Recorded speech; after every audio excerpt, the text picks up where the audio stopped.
Donc, nous revenons pour la troisième et dernière partie de cette émission. Nous aurons avec nous Mélina Bokassa dans quelques instants. Mélina, à qui nous allons faire un petit salut coucou. Mélina, salut. Coucou Mélina, à tout à l'heure.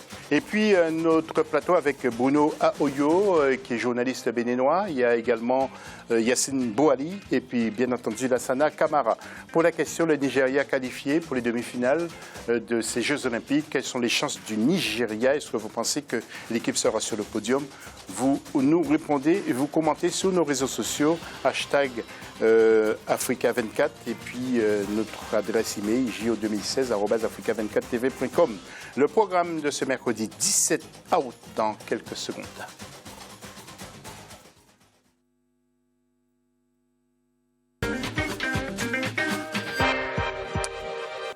Et Mélina Bokassa, c'est vous qui en avez la charge.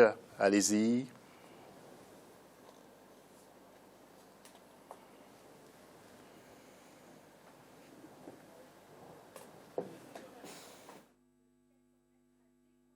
Petit souci avec Mélina que nous allons retrouver d'ici quelques petites secondes. Alors, je voudrais vous faire voir, tiens, les images concernant les supporters et les supportrices d'Usain Bolt. C'était du côté de Kingston, à la Jamaïque, la capitale. Regardez cette liesse populaire.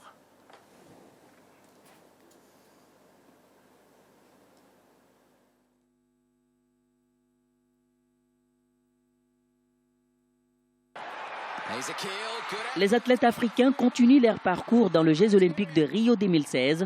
La journée du mercredi 17 août 2016 sera chargée.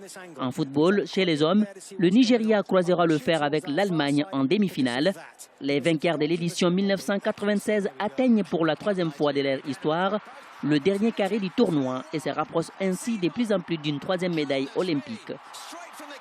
La Tunisienne Afef Ben Ismail tentera de décrocher ce mercredi 17 août une médaille dans la discipline kayak monoplace 500 mètres.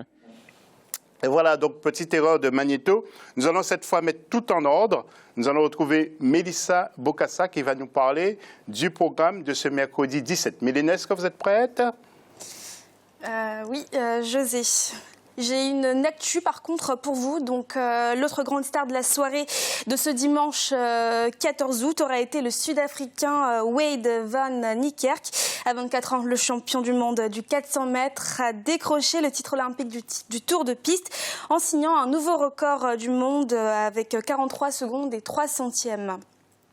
Oui, et donc on voudrait avoir surtout le programme de mercredi. Est-ce que vous l'avez pour nous, Mélissa? Je ne l'ai pas, présentement. D'accord. Eh bien, peut-être on va le lancer directement. Nous, dans ces conditions, avec la rédaction d'Africa 24, nous allons voir le programme de ce mercredi 17. Les athlètes africains continuent leur parcours dans le Jeux olympiques de Rio 2016. La journée du mercredi 17 août 2016 sera chargée. En football, chez les hommes, le Nigeria croisera le fer avec l'Allemagne en demi-finale. Les vainqueurs de l'édition 1996 atteignent pour la troisième fois de leur histoire le dernier carré du tournoi et se rapprochent ainsi de plus en plus d'une troisième médaille olympique. La Tunisienne Afef Ben Ismail tentera de décrocher ce mercredi 17 août une médaille dans la discipline kayak monoplace 500 mètres. Dans certaines disciplines également, les athlètes africains sont à la recherche des qualifications pour la journée du 17 août 2016. Ça. Voilà. Nous allons enchaîner avec Mélissa. Mélissa, un tout dernier mot avant de continuer dans les conditions normales l'émission. Oui, donc rappelons que 2 autres médailles sont tombées, de l'or et du bronze pour les Africains. Marathon féminin, la victoire est revenue à la Kenyane Jemima Sumgong en 2h24 minutes et 4 secondes. Et 3e place pour l'Éthiopienne Maré Dibaba. Vous avez d'autres infos, Mélina? Non, je n'ai plus rien, je sais. D'accord, on se retrouve bientôt. Reposez-vous bien, Mélina, et à très très vite. Encore des images, je vous le disais, de Rio, justement, c'est à Kingston, dans la capitale jamaïcaine, et puis la liesse populaire concernant Usain Bolt. Vous allez voir tout à l'heure cette fête à Kingston, d'ici quelques secondes. Alors, Donc, il y avait une fête à Kingston, on voulait surtout voir les images. C'est bien, il y a beaucoup de supporters, les gens de suivent de près cette athlète, hein, Bruno. Ils ont de quoi, et puis voilà, là, on sait, la conjoncture économique en Jamaïque n'est pas toujours facile, donc c'est super pour eux d'avoir autant d'athlètes de très haut niveau, et on espère qu'ils vont pouvoir encore en profiter pendant des années et des décennies. C'est un pays qui a une grande culture d'athlètes, et donc on espère que ça va pouvoir continuer pour la Jamaïque. Voilà, on voulait voir les sujets, les supporters, donc visiblement on ne pourra pas le voir. Yacine, un petit mot? Oui, voilà, ouais, ils sont là. Ouais, certainement, il va être érigé. On va les écouter, Yacine. Il n'y a pas de souci.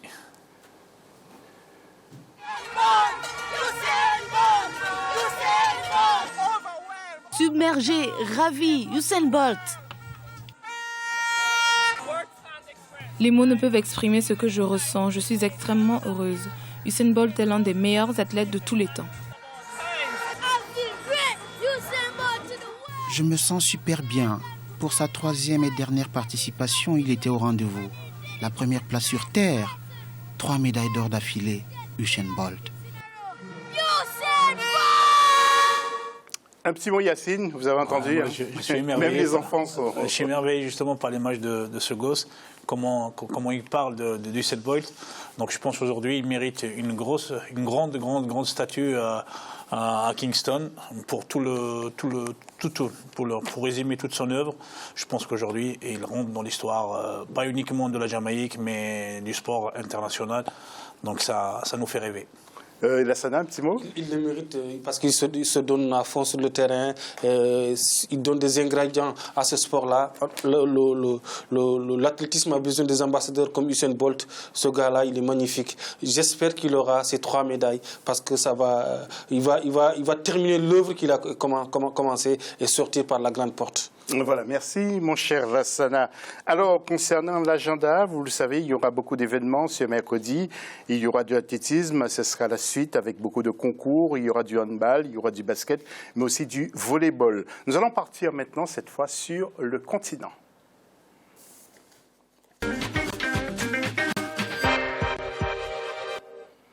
L'attraction africaine des Jeux Olympiques de Rio, c'est l'équipe des réfugiés. Au total, ils sont 8 athlètes africains qui se sont qualifiés sur la bannière olympique. La plupart sont des résidents du camp de réfugiés de Kakuma, au Kenya. Certains membres de leur famille étaient optimistes quant à leur avenir sportif. Ils souhaitaient, avec ces Jeux, voir leur situation socio-économique s'améliorer par ces sportifs. Regardez ce reportage d'Ibrahima Dioumaba. Réfugiés venus du Soudan du Sud, de l'Éthiopie et de la République démocratique du Congo, rassemblés sous la bannière olympique, participent aux Jeux de Rio dans 3 disciplines, l'athlétisme, la natation et le judo. Venus pour la plupart du camp de Kakuma au Kenya, leurs familles fondent beaucoup d'espoir sur eux et les soutiennent vivement. Je suis très heureuse et c'est sûr qu'il reviendra un jour pour nous aider. À l'image de Marie, la mère de Paulo Amutum Lokoro, le jeune frère de Rose Natike Lokonien rêve de voir sa sœur triompher à Rio. Tous espèrent une amélioration de leurs conditions socio-économiques avec la réussite sportive de ces athlètes. Nous sommes tout simplement fiers d'elle. Quand elle sera là, elle pourra nous loger ailleurs, loin de Kakuma. Au-delà de l'aspect sportif, la participation de ces athlètes s'inscrit dans la recherche de la paix et de la stabilité dans leurs pays respectifs. L'équipe olympique des réfugiés comprend 5 coureurs du Soudan du Sud, 2 nageurs de la Syrie, 2 judokas de la République démocratique du Congo et un coureur de marathon de l'Éthiopie. Voilà. En tout cas, ce sont de beaux jeux. Pour l'instant, pas beaucoup de médailles. On attend encore, Bruno. J'espère bien que nous aurons quelques-unes encore qui vont tomber dans nos escarcelles pour nos pays qui restent bien sûr en liste. Oui, évidemment, en espérant s'approcher un peu de la douzaine quand même pour faire des Jeux Olympiques de qualité pour l'Afrique. Où les voyez-vous venir, justement, ces médailles? Moi, j'espère déjà en football. Après, peut-être que les Angolaises, notamment en handball aussi, vont pouvoir nous surprendre. Oui, peut-être aussi en athlétisme. Hein. Absolument. Oui, sur les courses de fond, n'est-ce pas, Yacine? Oui, nous avons des chances, de grandes chances sur les courses reines du demi-fond, le 800 et 1500, avec les Kenyans, les Éthiopiens et l'Algérien Makloufi. Nous avons, c'est-à-dire, et chez les dames aussi, pratiquement le 800 et 1500, c'est de domination africaine, avec, surtout sur le 1500, je pense que Dibaba a beaucoup de chances de pouvoir remporter cette médaille d'or. Je pense que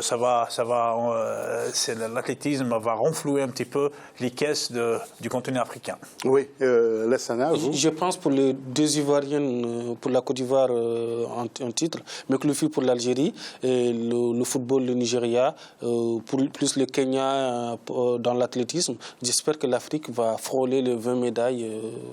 Pour le handball, ça va être un peu difficile pour les Angolaises. Hein? Pour le handball, ça va être difficile, mais c'est jouable. C'est jouable pour moi.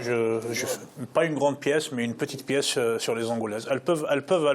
C'est un match, je vais dire, ça va partir à 50-50 entre eux et les Russes. Entre elles et les Russes. C'est des joueurs du Petro Atlético, du Primero d'Agosto. Ce sont les deux clubs phares du sport angolais. Ils se connaissent, ça peut. Elles sont des joueuses de très haut niveau, il ne faut pas l'oublier aussi. Ouais, et puis j'ai l'impression que les Ruisses vont jouer à l'intimidation, à mon avis.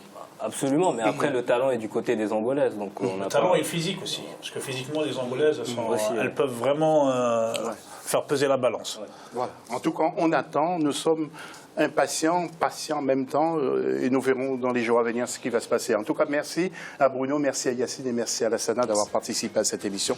Et merci à toute l'équipe qui a travaillé autour de ce magazine des JO. C'est tous les jours sur Africa 24. À très vite. Salut.